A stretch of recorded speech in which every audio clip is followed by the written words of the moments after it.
Hello everyone, welcome back to this channel. In this video, I will show you the easy and clear steps on how to turn on Use Auto Scrolling in Mozilla Firefox browser Windows 10. So how to turn on Use Auto Scrolling in Mozilla Firefox browser Windows 10. Make sure you keep watching this video until the end. Let's get started right away. Firstly, just go to Firefox browser on your computer or laptop. This is the Firefox browser display.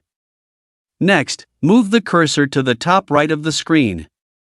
There are lots of menu options here. Next, tap the three-line icon here. And a scrolling menu will appear like this.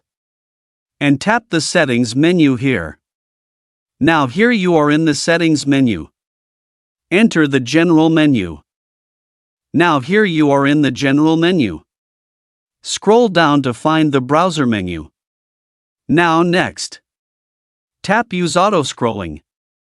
This feature allows users to activate auto scrolling in Mozilla Firefox on Windows 10 so that pages can be scrolled automatically by clicking the mouse wheel. So that's it, the tutorial on how to turn on Use Auto Scrolling in Mozilla Firefox browser Windows 10. Thank you for watching. I hope this video is useful. See you in the next video.